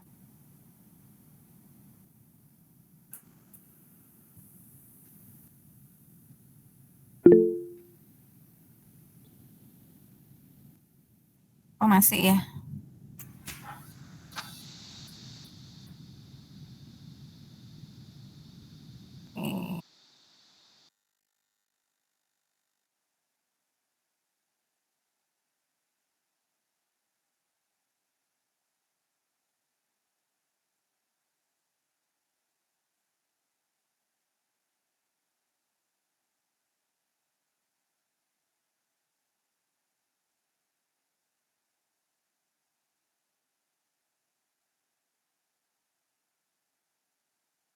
Oke.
S 1 2 3.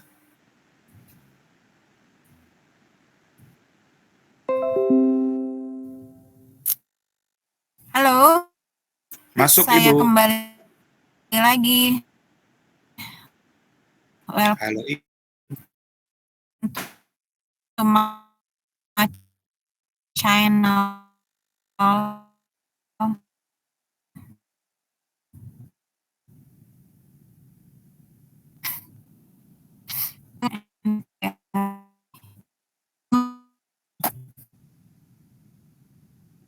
Tes ada halo teman-teman.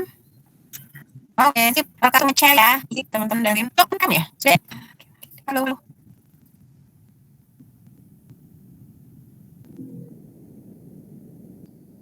Halo. No, no, no, no. Halo, bisa ya? Bisa Bu. Aduh, saya minta maaf ya. Ada apa dengan laptop saya hari ini? Jadi ini deh. Sorry. Jadi buat kalian jadi nggak enak ya kuliahnya ya. Oke, saya ulang lagi ya, share lagi ya. Nanti kalau misalnya saya menghilang lagi, dikasih tahu ya. Baik Ibu. Oke, sip. Maaf ya sebelumnya. Nah, balik lagi. Welcome to my channel. Apa sih? Itu biasanya anak saya suka kayak gitu. Oke. Apa nih?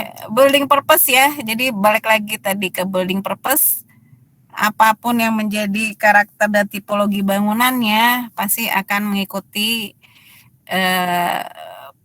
bentuk dan interior yang juga mengikuti fungsi tadi ya, fungsi atau tujuan bangunan itu didirikan atau dibangun gitu ya. Jadi interior pasti mengikuti, karena pada interior itu fungsi-fungsi utama atau aktivitas utamanya berlangsung gitu ya, bukan pada fasad bangunan.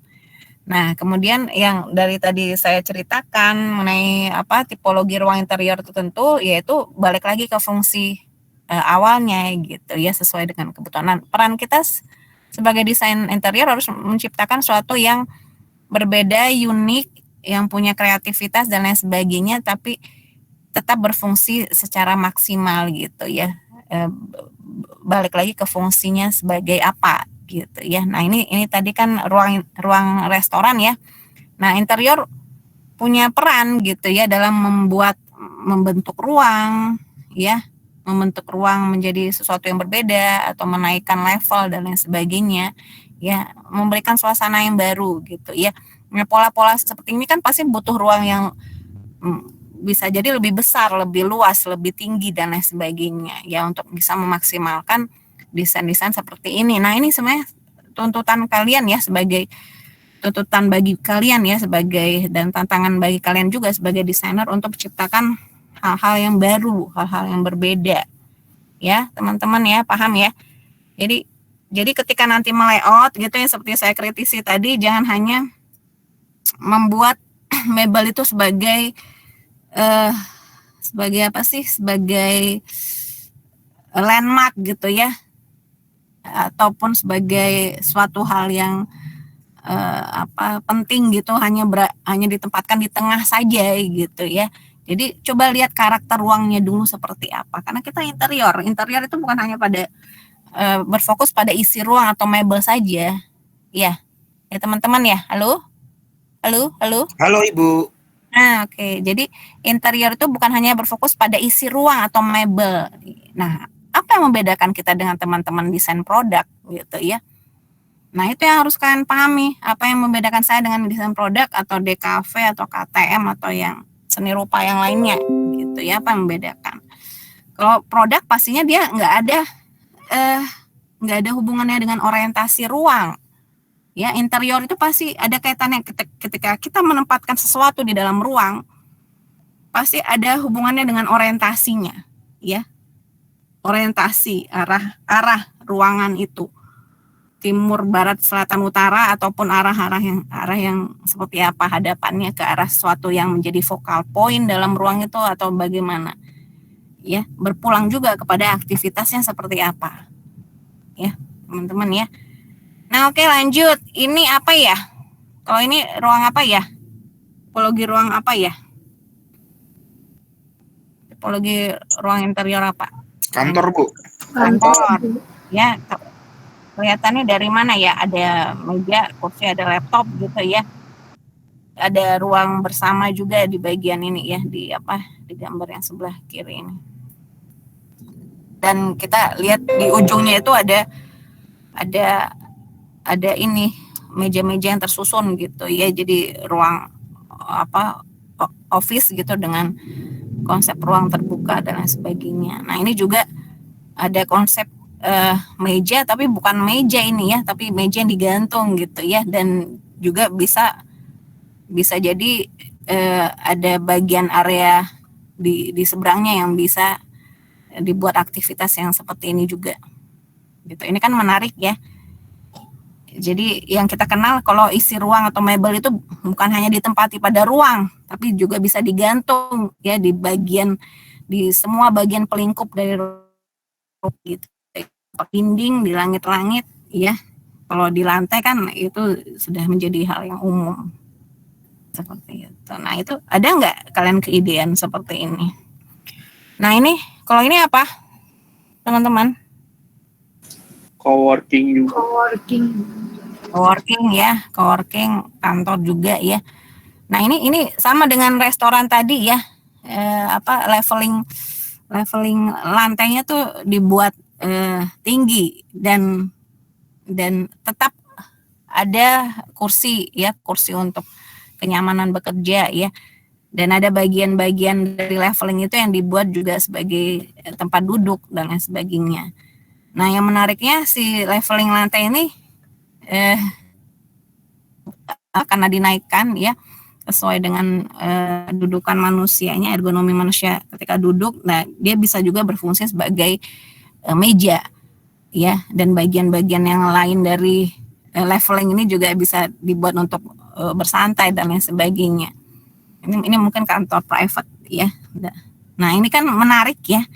Jadi dari bentuk yang biasa, bentuk ruang yang biasa mungkin kotak, persegi panjang atau bagaimana ya, bisa menghasilkan elemen ruang pelingkup yang berbeda seperti ini gitu ya.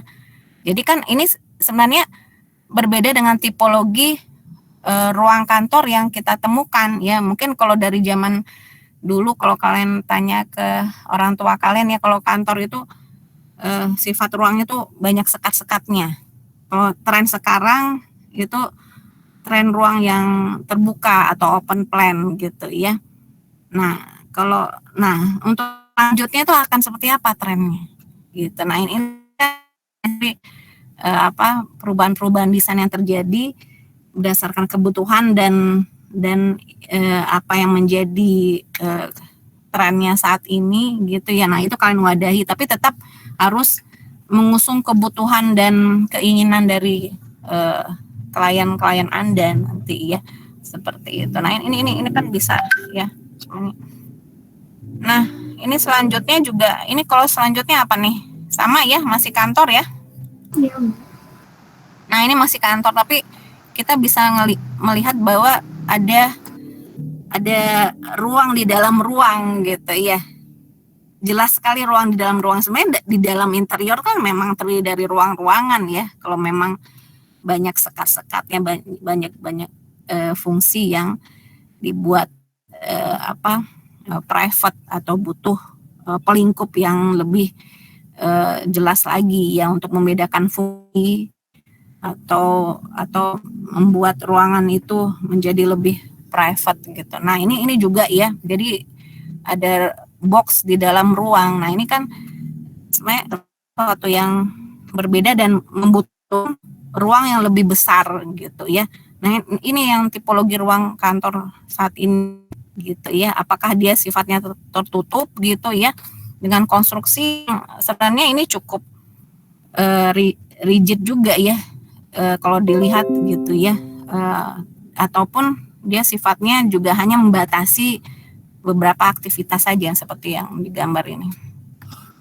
Nah, secara keseluruhan kan dari beberapa contoh di kan kita sebenarnya juga harus menguasai konstruksi di dalam interior itu sendiri kan teman-teman. Jadi kita punya peran dalam membentuk ruang itu sedemikian rupa ya, tapi tetap mengusung tadi yang saya bilang aktivitas-aktivitas utamanya seperti apa. Tapi kita bisa membuat perbedaan dong, menjadi yang memang punya ciri khas atau karakter tertentu gitu ya. Nah, sekarang konsep-konsep ruang seperti ini biasanya membutuhkan ruang yang lebih luas dan besar ya. Jadi ketika nanti kalian mencari tipologi untuk gambar kerja kalian masing-masing gitu ya, kalian harus bisa melihat ini sebagai tren yang memang untuk semua fungsi ya, untuk semua proyek dan aktivitas ya. Nah, itu yang menjadi kebutuhannya, bahkan untuk rumah tinggal atau apartemen sekalipun ya. Jadi open plan, konsep open plan itu lebih banyak diminati dibandingkan bentuk bangunan dengan ruang-ruang yang banyak sekat gitu ya. Nah, apakah kita lihat lagi juga apakah sekat-sekat ini sifatnya permanen ataupun bahkan yang lebih bisa dirubah-rubah gitu ya, materialnya yang memang gampang untuk diganti-ganti, tidak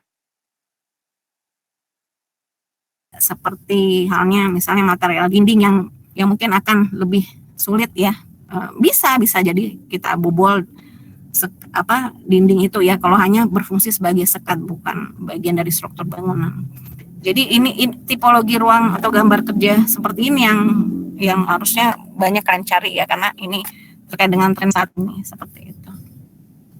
Oke, jadi kalian di dalam ruang itu bisa fleksibel membentuk ruang itu seperti apa ya. Jadi bukan hanya memikirkan tata letak mebel saja gitu ya, apalagi mebelnya hanya akan di tengah-tengah ruang aja sebagai apa sih, sebagai monumen gitu kan, suka banget kan kayak gitu kan. Nah, oke. Lanjut, ini apa ya? Kalau ini apa? Playground. Hah? Kalau ini apa ya? Rumah sakit. Tahu dari mana? TRSI ya soalnya Bu, rumah tapi nggak tahu. Apa? Elemen apa yang menandakan ini rumah sakit? Padahal kan ini ruang, ada kayak tempat bermain gitu ya, mall kali ini ya. Ada kafe gitu ya. Nah, tandai elemen ruang itu lewat, pertama pastinya dari yang memperlihatkan aktivitasnya ya. Aktivitasnya ada tempat bermain, ada tempat makan, tempat minum gitu ya.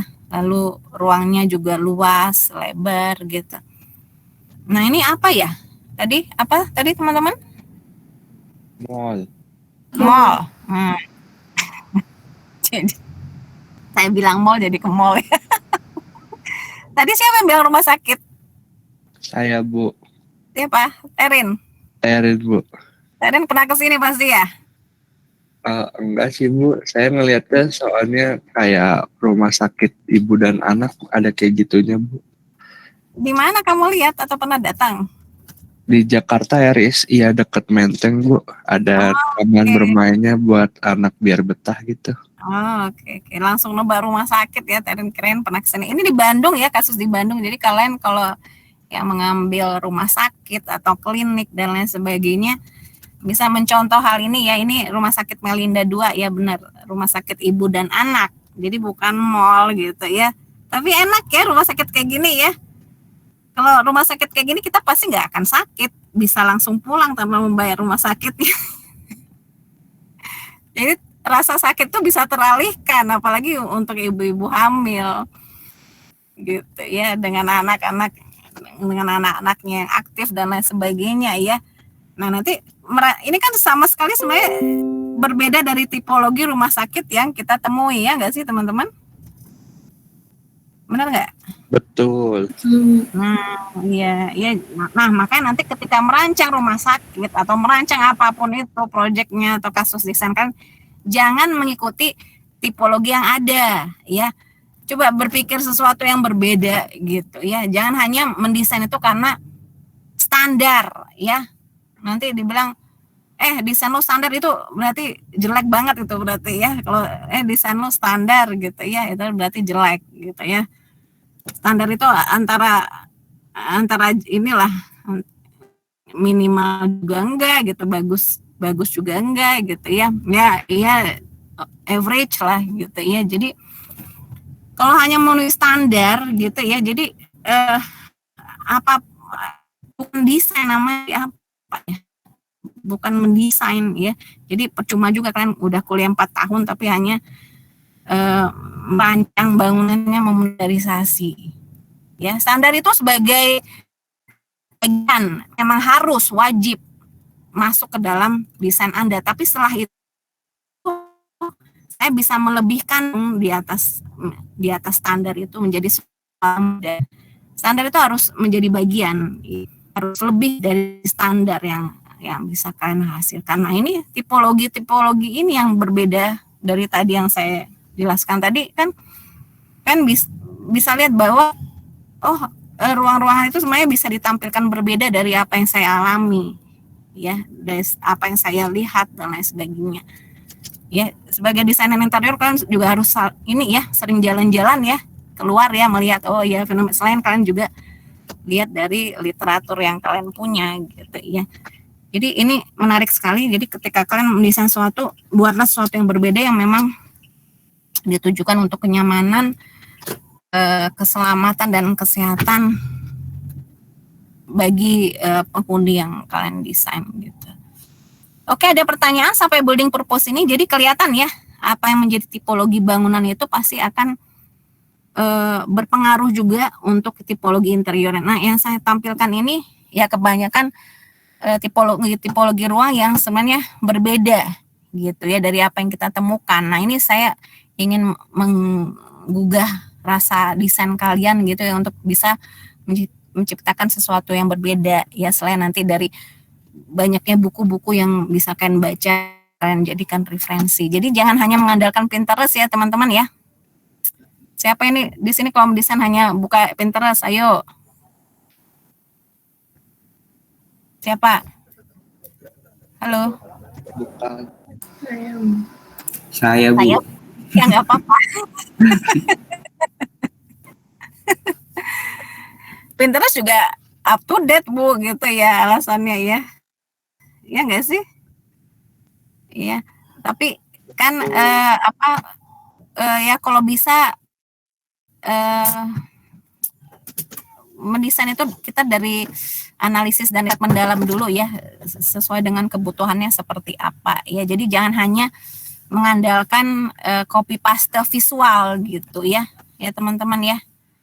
Copy paste visual yang belum tentu butuhkan gitu oleh penghuninya. Jadi benar kita make sure dulu, pastikan dulu seperti apa sih kebutuhannya gitu. Oke, ada yang mau bertanya tentang purpose ini? Jadi purpose itu, tujuan dari bangunan itu pasti dia akan punya tipologi bangunan dan itu akan berpengaruh terhadap tipologi interior. Nah, kalian harus kenal juga dengan berbagai macam tipologi interior ya. Ketika kalian menentukan apa yang menjadi proyek dan kasus desain yang kalian bawa ya. Ya.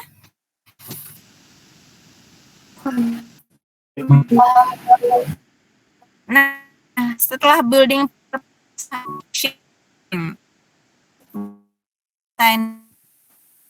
Fungsi. ya, kalian pada proyek kalian atau pada kasus desain kalian ya. Biasanya fungsi itu terkait dengan building purpose ya. Mungkin juga terkait bagi organisasi atau program bangunan. Biasanya ketika organ bagi hubungan untuk itu kan fungsi yang ada lalu saling sehingga menjadi satu fungsi yang utuh dari suatu bangunan gitu ya. Nah, sebenarnya yang perlu kalian tahu ya, fungsi-fungsi ini sebenarnya dia bahas dari aktivitas manusia itu ya teman-teman ya. Jadi aktivitasnya ya di manusia itu dia pentingnya jadi benar ya. Jadi aktivitas ya cerita pada ya ataupun ada kamar kos sekali kamar kalian lah, kamar di rumah orang tua masing-masing. Aktivitas dari bangun tidur ya sampai dengan tidur itu apa saja sih? Pasti banyak. Nah, itu yang berpengaruh terhadap bagaimana ruang dan isi ruang itu terbentuk dan tertata di dalam kamar-kamar kalian masing-masing ya nggak sih? Halo, benar nggak? Benar, Bu. Nah, Benar, Bu. menurut saya ya, nanti kalau saya hilang lagi coba dibilang. Nah, itu walaupun kamar kalian nggak ada sekatnya ya, tapi kan kalian tahu di sudut tertentu tuh saya di tempat itulah tempat saya belajar, itu di sudut tertentu itulah tempat saya mengganti baju ya, di sudut atau di tengah-tengah itulah tempat saya mengekspresikan diri gitu ya, sambil joget-joget kalau stres dan lain sebagainya misalnya ya. Di sudut tertentu itulah tempat saya mengkoleksi benda-benda kesayangan saya. Nah, kan aktivitasnya banyak ya, aktivitasnya banyak tapi dia nggak disekat-sekat. Jadi fungsi itu sebenarnya pada akhirnya nggak mesti disekat-sekat teman-teman ya. Fungsi-fungsi ruang itu bisa jadi dalam ruang yang besar tapi ada banyak aktivitas sehingga kemudian menjadi fungsi yang banyak gitu ya. Apakah itu nanti pembedanya ada mebelnya, ada area duduknya, ada tempat koleksi-koleksi hobi kalian misalnya, kemudian pembeda ruangnya ada ada leveling lantai, ya, ada misalnya ada material yang berbeda, ataupun ada karpetnya yang menandakan area tertentu. Nah, itu bisa menjadi fungsi yang signifikan, gitu ya. Jadi fungsi itu tidak mesti berbatas dinding, ya, atau berbatas apapun itu lah ya, sekat-sekat ya. Jadi fungsi itu bisa terjadi pada ruang yang atau ruang yang luas gitu, ruang yang besar atau open plan. Itu yang mesti kalian ketahui ya, sehingga kita bisa melakukan aktivitas yang banyak pada ruang tersebut. Paham ya? Jadi fungsi itu lahir dari aktivitas-aktivitas ya, sehingga fungsi itu menandakan bahwa ada aktivitas yang spesifik pada area tertentu. Dan itu pada elemen ruang ditandakan oleh elemen-elemen yang berbeda, yang membedakan dengan area lain. Nah, itu bisa disebut fungsi juga. Jadi fungsi bukan hanya dibatasi oleh sekat-sekat yang permanen ataupun tidak permanen gitu. Ya, paham ya? Nah, fungsi-fungsi ini bisa dibedakan ya menjadi fungsi utama, fungsi pendukung, dan fungsi tambahan. Gitu ya. Nah, ini yang harus kalian pahami ketika kalian lihat proyek Anda. Misalnya, proyek saya museum. Fungsi utamanya apa? Halo? Kita tinggal dikit lagi. Fungsi utamanya apa kalau museum? Untuk pengunjung, Bu, melihat apa yang akan ditampilkan, Bu. Kebutuhan Berarti edukasi. area pamer ya. Sebutkan langsung area pamer ya. Iya, Bu. Fungsi utama. Ya, apalagi fungsi utamanya? Apalagi Edukasi. di museum? Mungkin pengamanan warisan budaya. Apa? Apa aja? Pengamanan dari warisan budaya yang disimpan di situ, Bu. Pengamanan. Nah, oke. Bisa jadi itu fungsi utama atau fungsi pendukung. Apa ruang ininya ya? Apa ruang apanya namanya? Ruang untuk memelihara artefak itu ya? Atau bagian dari area pamer juga bisa gitu ya, pengamanan itu ya. Nah, bisa jadi gitu ya. Nah, apalagi fungsi utamanya kan banyak ya di area Edukasi. edukasi itu apa? Lebih jelas ruangnya apa? Ruang pameran menjadi faktor edukasi seperti signage dan ini elemen dalamnya, Bu. Oh, elemen di dalamnya juga, iya pastinya elemen di ruang pameran itu apakah dia ada display, ada artefaknya, ada pengamanannya tadi, ada signage, dan lain sebagainya. Itu merupakan elemen tambahan yang mendukung keberadaannya sebagai fungsi utama, yaitu sebagai ruang pameran. Ya, itu yang perlu diingat. Jadi ketika melihat elemen itu, jangan melihatnya secara parsial gitu ya.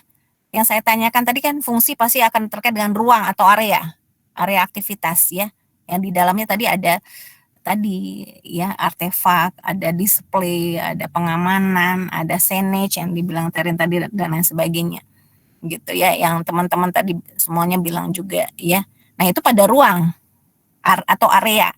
Nah, sekarang yang kalian perlu pahami, ruang atau area itu bisa jadi dia bersekat ataupun tidak. Ya, yang membedakannya elemen-elemen ruangnya gitu ya. Nah, oke, ada ruang utama. Kalau ruang fungsi pendukung pada museum apa? Yang harus ada fungsi pendukung, sifatnya dia harus ada mendukung fungsi-fungsi utama. E-caging ada nggak, Bu? Atau toilet gitu? Pencahayaan, Bu, termasuk nggak, Bu? Nah, oke, fungsi pendukung. Nah, fungsi ini dilihat dari kegiatan dan areanya. Siapa tadi? Kamu bilang pencahayaan, siapa tadi? Gazi, Bu. Gazi ya. Jadi pencahayaan ya pasti elemen pendukung ya, pasti elemen pendukung gitu ya. Nah, kalau kita berbicara fungsi, kita berbicara aktivitas dan aktivitas dan isi ruangnya serta area-area atau ruang-ruangnya gitu ya. Pastinya elemen-elemen tambahan seperti pencahayaan, penghawaan, signage tadi pasti ada berada di fungsi utama maupun fungsi pendukung. Nanti saya akan berikan contohnya ya. Seperti itu ya teman-teman ya. Kalau kita berbicara fungsi, kita pasti akan berbicara ruang. balik lagi ke ruang ya, apakah itu ruangnya atau areanya bersekat ataupun tidak. Kan aktivitas manusia tadi ya, aktivitas manusia dia itu akan menjadi fungsi-fungsi ruang ataupun area. Nah, fungsi-fungsi ruang atau area itu pasti didukung oleh elemen-elemen yang signifikan seperti penghawaan, pencahayaan, material, dan lain sebagainya itu, pengamanan dan lain sebagainya. Ya. Nah, di dalam museum tadi pasti ada fungsi utama. Fungsi utama itu ruang pameran, ruang tiketing gitu ya. Apalagi ruang pamerannya pasti ada ininya ya, ruang pameran yang dengan karakternya tertentu, pasti ada banyak ya tema-temanya dan lain sebagainya. Itu bisa kita sebut fungsi-fungsi utama. Karena fungsi pendukung bisa jadi yang tadi ada yang bilang ada toiletnya lah, ada gudangnya, ada tempat kuratornya atau tempat pemeliharaan artefak ya. Loading. Jadi apa? Gimana? Tempat loading atau perawatan. Nah, loading, unloading dan tempat perawatan. Nah, itu fungsi-fungsi utama, fungsi-fungsi pendukung yang akan melancarkan area-area atau ruang-ruang utama tadi. Ya, tanpa fungsi pendukung, si fungsi utama tidak akan berjalan. Ya. Nah, kalau fungsi tambahan apa ya? Kira-kira di museum ya? Mungkin auditorium gitu Bu, tempat pertunjukan khusus. Nah, apakah museum selalu ada tempat pertunjukan? Enggak. Nggak ada. Nah, fungsi tambahan ini dia bisa lepas atau tidak gitu ya. Dia bisa ditambahkan, jadi sifatnya sisipan aja, bisa sebagai ya pelengkap saja. Tapi tanpa ini pun, tanpa fungsi tambahan, si fungsi utama dan pendukung pada museum tadi contohnya itu dia bisa beroperasi dengan benar gitu ya, tanpa ada misalnya tadi Teren bilang ruang pertunjukan atau ruang serbaguna atau ruang apa lagi ya, ruang workshop dan lain sebagainya. Nah, tanpa itu fungsi tambahan ini bisa hilang, bisa kita hilangkan, delete gitu ya. Nah, balikin lagi. Jadi yang signifikan sebenarnya yang harus kalian perhatikan fungsi-fungsi utama dan fungsi pendukung teman-teman. Nah, nanti pada setiap proyek atau kasus kalian lihat kedua hal ini. Ya, nanti jangan tiba-tiba masuk ke pembahasan gitu ya. Misalnya siapa Gazi merancang apa gitu misalnya. Gazi, kamu merancang apa Gazi? Kantor Japfa, Bu. Kantor apa? Kantor Japfa. Apa tuh? Bergerak di bidang apa? Sebenarnya Javanya sih bergerak di bidang makanan, cuman difungsikannya dibuat Java Indoland, jadi bergerak di bidang arsitek sama desain, Bu. Oke. Jadi ini kantor utama atau kantor kayak anak perusahaannya gitu, Bu. Oh, anak perusahaan. Jadi tapi ada konsultannya ya? Iya, tapi untuk khusus untuk Javanya aja, jadi kayak melayanin Java di Indonesia, Bu. Oke, jadi sifatnya administratif ya? Iya, Bu.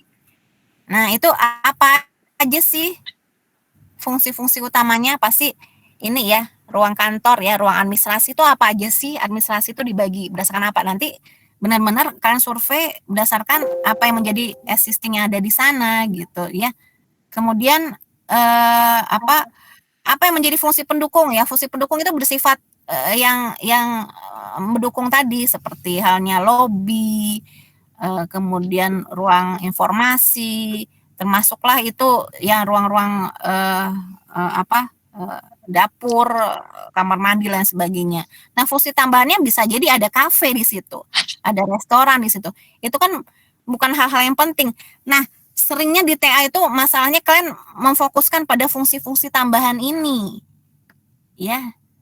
Nah, hati-hati di situ ya, fungsi tambahan seperti apapun, kafe lah, apa misalnya ada coworking-nya lah, ada kantor sewanya lah, segala macam, padahal bukan bagian dari kedua hal ini. Nah, itu kan jadikan fokus, dan itu yang diberi standarisasi, itu yang difokuskan desainnya. Nah, itu yang jadi masalah di sebagian besar TA ya, proses TA itu ya. Nah, kalian harus kenali dulu apa sih yang menjadi kegiatan utama di proyek saya dan apa yang menjadi kegiatan pendukungnya. Itu aja yang difokuskan, apalagi dengan besaran luasan yang hanya nanti cuma 1000 meter persegi. Ya, teman-teman ya, paham ya? Nah, di antara fungsi-fungsi itu pastinya ada hierarkinya, ya, menjelaskan bagaimana fungsi utama, fungsi pendukung dan tambahan tadi kalau ada itu saling berdekatan gitu ya untuk mendukung